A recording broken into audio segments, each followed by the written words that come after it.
Medio IGC 106. I'm Dr. Isabel Souza. I'll be your presenter again for today. So I'm not going to go through the bio, and we can start right off talking about memory skills development. So good memory skills are absolutely essential for our work. Even though we typically interpret consecutively, people don't realize just how hard it is to interpret everything that is being communicated correctly. Just think of your typical telephone trick where you have a circle and everybody says something into the other person's ear, and by the time it gets to the 10th person, the message is completely different. So these are skills that we will hone as we practice interpreting. So how do we get good memory skills? Well, it's not something we're just born with. It really is something that we learn. It's a learned skill, and it's something that even you learn at a young age, but you're never too old to learn it. And we can continuously improve these skills, and we need to. So there are several tricks to help improve memory retention. We'll talk about this, and we'll also talk about some note-taking tips. So let's go to the next slide. And we will see here that there are 3 types of memory. We have the very short-term memory, we have short-term memory, and long-term memory. So very short-term memory would be, either a list of 3 items or a short phrase, maybe 2 phrases, 3 at the most. That's what I would consider very short memory. The short-term memory might be, 3 to 5 phrases, because when we speak and even sign, we do it in phrases, and we don't necessarily, speak in long sentences. The writing is quite different, the way we communicate in a writing form. But as you are listening to me, I keep pausing, and every time I pause, that means there's a new concept, a new unit of meaning that I've just spoken about, and then I pause before I start it again. Long-term memory is the memory of remembering things that are at a much longer term. Now, I'm talking mostly from an interpreting perspective. Long-term memory would be somebody speaking for several, let's just say a whole paragraph of phrases, giving an explanation, going on and on about it. Now, I'm talking again from the interpreting perspective, but certainly you can look at these things as very short-term memory, something that just happened. Short-term memory, something that happened maybe today or yesterday, and long-term memory, something that happened way in the past. Now, we're going to utilize all these forms of memory, but the most important thing I can tell you is that we can develop our memory capacity. And it's a cool thing to watch as it grows. So let's talk about that. Let's move on and realize how is it that we can improve our memory retention. So memory is something funny. We can actually remember something, but how long do we keep that memory? Do we keep it long enough to restate it in another language? Do we keep it long enough to remember it a day from now, and so forth? And I'll tell you one thing, the biggest factor that will help us retain what we have, heard or received is concentration. Or you could also call it mindfulness, being in the moment and really honing down that concentration to what the individual is communicating. That requires some work on our part, because typically, there are other things happening in the room. Our minds are thinking about other things, and we really need to prepare ourselves mentally. Sort of, our minds are like a notebook full of information, but we need to just, throw a clear page on it so that we can concentrate on what we're listening. Concentration will go a long way in helping us. So sometimes even before you start, just telling yourself, I'm going to focus only on what I'm listening. And again, taking care of all the noise, taking care of all the barriers. So concentration will help a lot, because when you receive something in a concentrated state, it will last longer in your mind. Another trick or strategy for memory retention is association.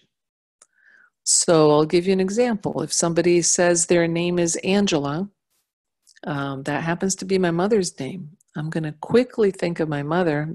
It's almost unavoidable every time I hear the name. And I'm going to associate that individual who just stated that with my mother because of the name. And believe me, next time I see that person, I will remember. Why? Because that association is a strong one. Now, maybe, it's just a first letter. Maybe I have a daughter and her name is Amy, and this person is Angela. I don't necessarily need to have a very strong association. I can make any association I want. I can say, oh, Amy. I have a daughter with the A, and then I just focus on the A. So next time I have to remember the name, the A will come up, and hopefully I will remember Angela. Visualization is a very good tool as well. When someone's explaining their story, and patients will do this, often they will recount the story. What we can do is we can actually visualize that story happening. So when they say, when did you get sick? And then they start answering, well, I went to bed at 8, and then I couldn't sleep till 10. And we can visualize that. We can visualize the clock at 8, the clock at 10. And that helps us when we have to interpret it. We'll remember exactly what was stated. Echoing or repeating what we're hearing is a great way as well to remember. Counting key points. If the nurse says, you absolutely cannot have sugar, salt, or pepper. Right away, I'm going to think of 3. I'm going to think of the number 3. There are 3 items. So when I have to restate it, I might say the salt, the sugar, and the interpreter needs to ask for clarification. Excuse me, you said salt, sugar, and what was the third thing? So by counting key points, we can know when we're missing a point, and then we can ask for that to be restated. So that's one way of doing it. And obviously, if you're going to have a list, the best way is to do note-taking. So I would recommend that even as you start practicing interpreting, practicing memory retention, always have a notepad with you. Start taking notes when you're listening to the news. And the more you take notes, the more you're going to develop your own way of doing it. But the most important parts to take notes are when we're listening to addresses, names, numbers, especially numbers. That's super important. If a provider is going to start talking about different dosages for different medications, we can also just say, can we do one by one? And then have the providers give the medication, the dosage, we interpret it. Medication, dosage, we interpret it. Because the reality is that the more we interpret, what happens is that the more we interpret, the more information that's coming to us, the likelier it is that we will make a mistake. So sometimes we might decide how we're going to interpret certain types of information to make sure we don't make any errors. So let's go to the next slide. Building memory capacity. Exercise to build memory capacity. There's no other way.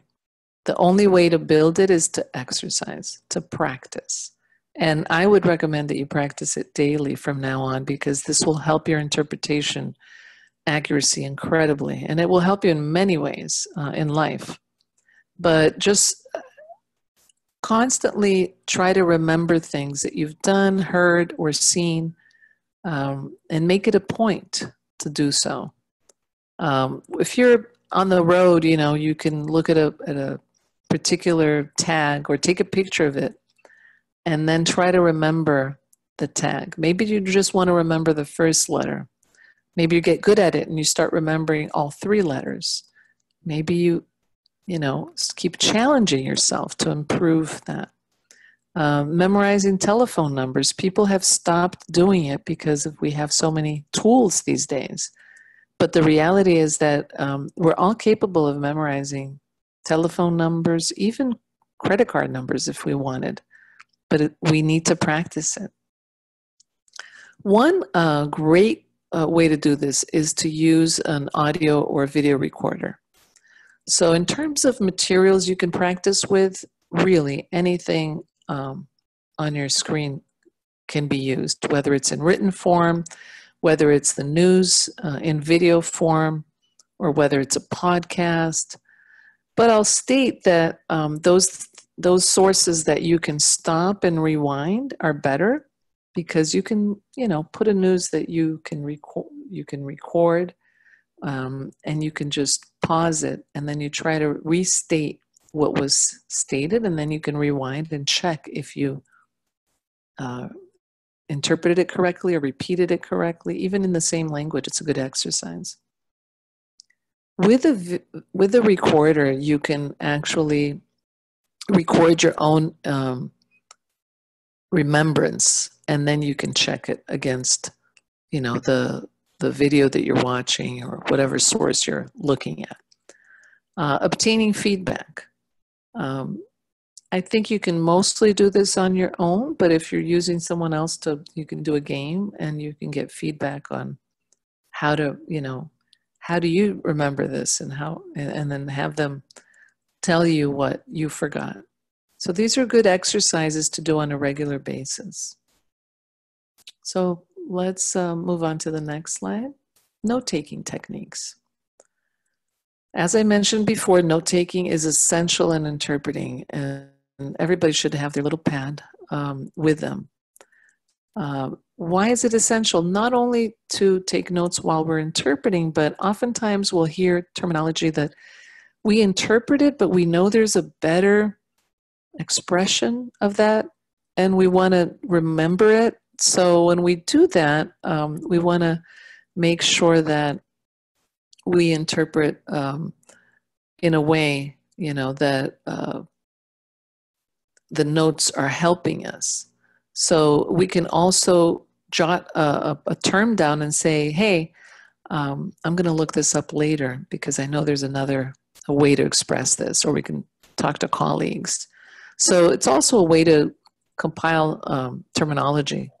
So note-taking has many uses, you know, to help us interpret better, to remind us of things that we need to look at again, or see if there's a better way to use that or interpret that language, so that next time we come across that expression, we know how to do it. What to take notes of. I already mentioned, you know, addresses, numbers, but frankly, anything that some people, you know, reserve note-taking to situations where the provider can't stop talking, or the patient is taking, you know, longer to stop. Then they will start taking notes. Others take notes all the time. Other interpreters only take notes of numbers and issues that might be difficult. Typically, most note-taking, you know, it's very helpful to have 2 columns, or just draw a line down the bottom, or as you see those note-taking pads. They're written that way because it's easier to write downward than it is to write sideways. And so a lot of note takers tend to go down the page. It goes a lot quicker. And you're going to actually find ways to come up with, how can I say this, note-taking symbols. So let me give you some examples. Water, I might just put H2O. I might just put a little wiggly. That to me is water. So no water, wiggly with a cross. Increase, anything that says increase, I just draw an arrow up. Decrease, an arrow down. So when we're note taking, we're not necessarily writing everything that's being stated. We're actually just jotting symbols and notes that will help us. And we focus on units of meaning. So no water is one unit of meaning, but it might have been stated, it's very important that you don't take any water up to 10 a.m. tomorrow. So you would find your way to note that. Disposing of notes in a confidential manner, we've already spoken about this, but it deserves another mention. Typically, the way I do it is I just keep my notepad very secure, and then I dispose of it at home. I just don't want anybody to ever find something and then it be, stated that it's mine. So that's how I do it, but there are other ways to do it. So that concludes this unit's presentation. So I thank you very much for listening.